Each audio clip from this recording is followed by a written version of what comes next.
that day, when you just think about what was happening that day, what happened that day, and the impact now, we need hope and we need healing.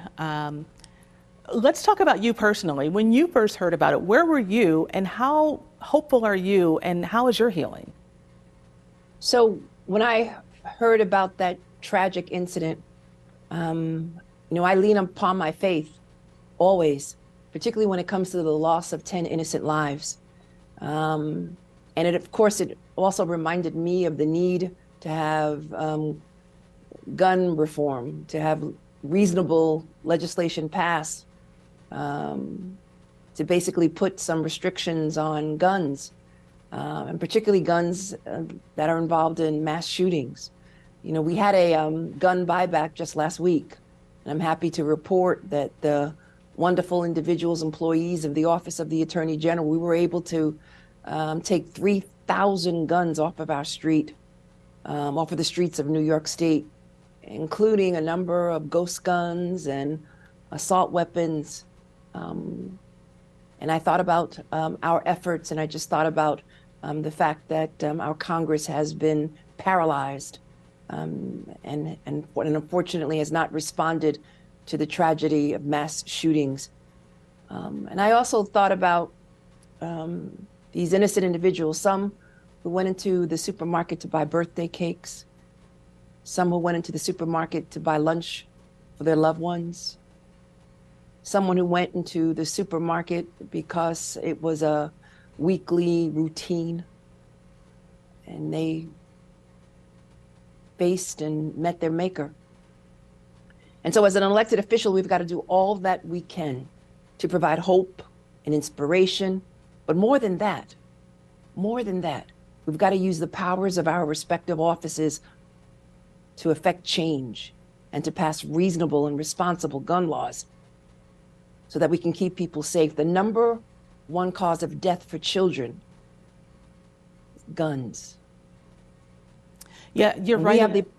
You're right about that. And today we were talking with a group of pastors about this whole theme of hope and healing and just being resilient. And you can't get away from just two words, white supremacy. This was targeted. So how do you, in your position, how do you help this state when it comes to that? So, as you know, we immediately upon, after the burials of all the individuals, we came back to our office and we wanted to respond to the shooting. And we wanted to let people know that that individual was radicalized on social media. And it's important that we hold these online platforms responsible for their content. And so, as you know, this young man was on 4chan, he was on Discord, he was on 8KUN, and he was radicalized on the social media platforms. It's been a breeding ground for white supremacy and for those who want to hate people who might be different. And so we passed some legislation, one that would hold these companies liable, that would provide more transparency, that would create civil and criminal liability for those who basically reshare these videos of homicide. We did all of that, again, to respond to the needs of the constituents that we serve, and to let people know that our office is here to respond to the felt needs of New Yorkers. And right now, what we are doing is responding to senseless gun violence, because the same individual who was radicalized on social media, we saw this pattern. We saw it at the Tree of Life. We saw it at Christ Church. We saw it at Charlottesville. We saw it in El Paso, and it goes on and on and on. And we are at a time in this country where we are more divided than ever, a country at war with itself. And what we need to do is bring people together, and government needs to respond. What we've got to do is pray for hope, be inspired, and know that prayer works. And instead of offering our our prayers and our thoughts with all of those who lost loved ones. Once we get off of our knees after praying, we've got to go to work. You're right, and part of that healing for some that I spoke with is making sure people are held responsible. And we know that that person who pulled the trigger has been held responsible. Yes. But then they talk about the parents. I don't know if there's anything that your office can do, law enforcement can do. Should the parents be held responsible, accountable? And isn't it interesting that we haven't seen them or heard from them? No, we've not. And as you know, my office primarily has jurisdiction over civil matters, and the district attorneys have jurisdiction over criminal matters. And I'm not sure whether or not we can hold the parents responsible unless there is some additional information. But at this point in time, what we do need to do is hold these online platforms responsible for their hateful conduct and recognize that there are so many young people who are on these platforms who unfortunately are becoming radicalized. And we need to do something about it. We need to do something on the federal level by focusing on Section 230 of the Communications and Decency Act. We need to hold them responsible here in the state of New York.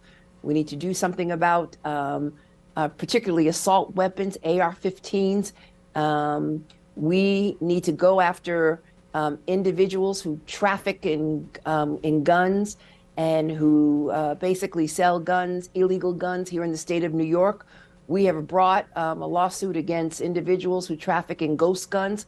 Those are the weapons that are unserialized and pose a threat to law enforcement and to New Yorkers in general, Americans in whole.